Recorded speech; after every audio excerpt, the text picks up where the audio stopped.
la cultura maya. Para conocer un poco más, les dejaré algunos rasgos que los caracterizan. Se tiene registrado que fue en la época de 1000 años antes de Cristo a 1539 después de Cristo. Unas de las características que se les conoce son: se levantaron pirámides, templos y palacios, demostrando un gran avance arquitectónico. La artesanía también se destacó, como por ejemplo en el hilado de tejidos, uso de tintas en tejidos y ropa. La religión de este pueblo era politeísta, pues creían en varios dioses ligados a la naturaleza. Elaboraron un eficiente y complejo calendario que establecía con exactitud los 365 días del año. Así como los egipcios, se conoce que ya usaban una escritura basada en símbolos y dibujos, llamados jeroglíficos. Desarrollaron mucho las matemáticas, con destaque para la invención de las cifras decimales y el valor cero. Esta cultura se basaba económicamente en la agricultura del maíz, producción realizada por campesinos que vivían en los alrededores de las ciudades y estados. Ahora que ya conocemos un poco de esta cultura maya, profundicemos en estos momentos sobre el derecho prehispánico maya. Primero que nada, ¿qué es el derecho prehispánico? El derecho prehispánico es un conjunto de normas que regulan las acciones humanas impuestas por las autoridades competentes para su observancia general y con el propósito de asegurar el buen funcionamiento y equilibrio de la sociedad o comunidad prehispánica, en lo temporal y en lo espiritual. Cuando los españoles llegaron a la península de Yucatán fue en el siglo XVI. Entonces, los mayas aún no contaban con una sociedad organizada, sino que sus pueblos se encontraban como provincias. Estas tierras o provincias eran llamadas o conocidas como Cuccabal. Era definido como un espacio territorial donde se encuentran un conjunto de pueblos subordinados, cuyos gobernantes están enlazados por relaciones complejas de índole político-religiosa, por el poder que reside en un pueblo cabecera. Existía en las vísperas de la conquista de Yucatán más de 16 de estos Cucabalop. Como en todos lados, siempre se encontraba un rey. Los mayas lo conocían como el señor natural, que se referían al rey o el líder de estas provincias, llamado Alac Uinic, y a la persona se le conocía como Uinic. Solo adquiría valor como unidad social participando en actividades del grupo.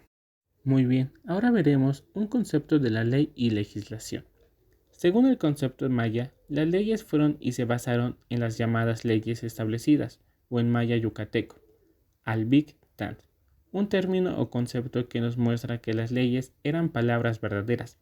Las leyes, según el concepto maya, se dividían por los conceptos evidentes en los diccionarios más tempranos, en leyes de naturaleza, leyes sociales o humanas y leyes divinas, espirituales o de índole sacerdotales, regidas o cuidadas por los sumos sacerdotes.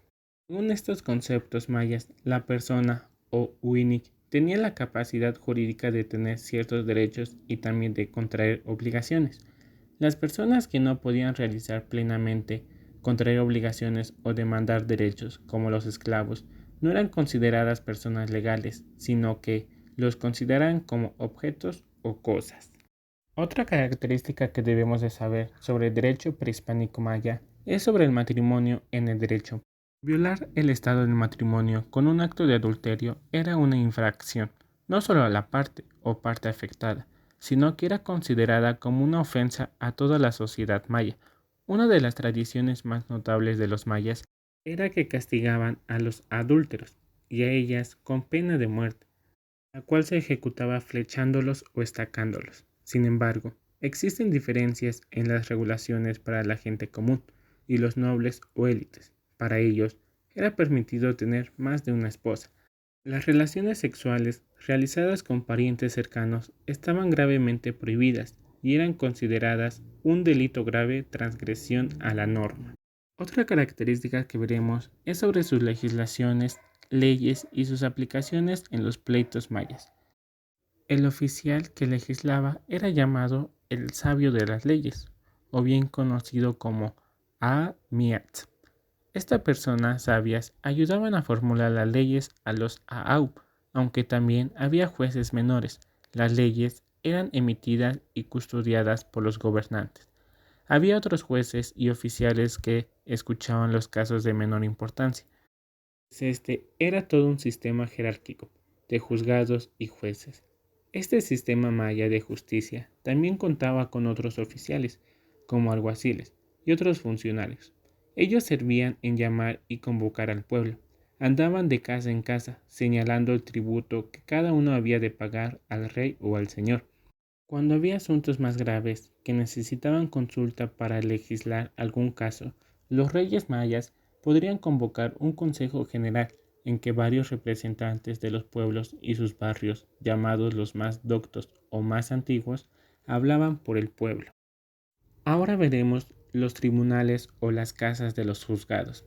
En los pueblos mayas había lugares específicos donde se realizaban estos juicios, y el tribunal de averiguaciones se reunía previa demanda. Las casas o tribunal del pueblo o el juzgado o consejo donde ocurrían estos casos legales se llamaba Popol Nau o Casa del Metate o el Yococ Caco, la casa del pueblo. Sus usos y costumbres. En los pleitos legales, los mayas prehispánicos tenían la costumbre de regalar o dar a los jueces presentes o regalos, como paga por su trabajo como juez. A lo contrario, si no traían regalos o presentes, podrían sufrir una decisión negativa por parte del juzgado. Ahora, ¿cómo era el proceso jurídico prehispánico entre los mayas? El proceso jurídico entre los mayas se representaba de forma oral y eran pleitos verbales. Según los observadores, no eran escritos. Ahora veremos la presentación de testigos. Después de escuchar las partes en sus pleitos y procesos legales, los jueces deliberaron y consideraron los hechos, la evidencia presentada y las opiniones de los testigos. Un testigo es confesar y decir la verdad. Los testigos eran presentados ante el rey o los jueces. Habían dos tipos de testigos. Por parte del agraviado, este testigo servía para apoyar el parecer del otro o favorecer su opinión con voto en frente del juez. Por parte del acusado, servían de testigos para probar una culpa o defender a otro excusándole, en caso de ser inculpado y sentenciado.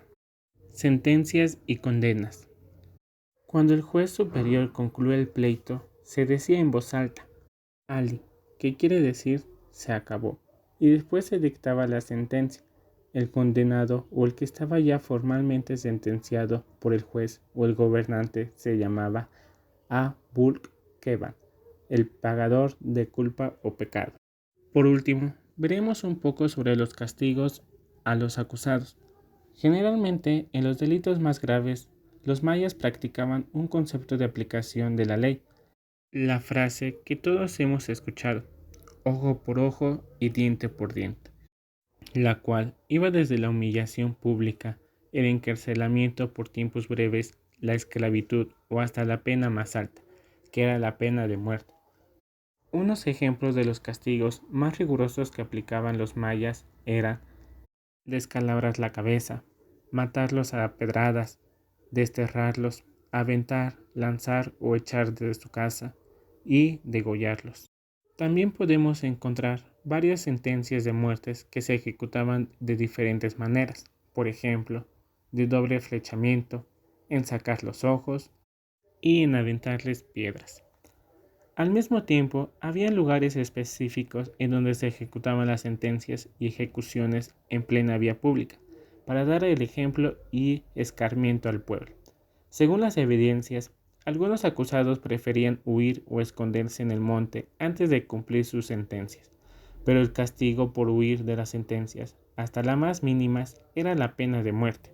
Muy bien, hasta aquí vimos algunas características en el derecho prehispánico en la cultura maya. Gracias.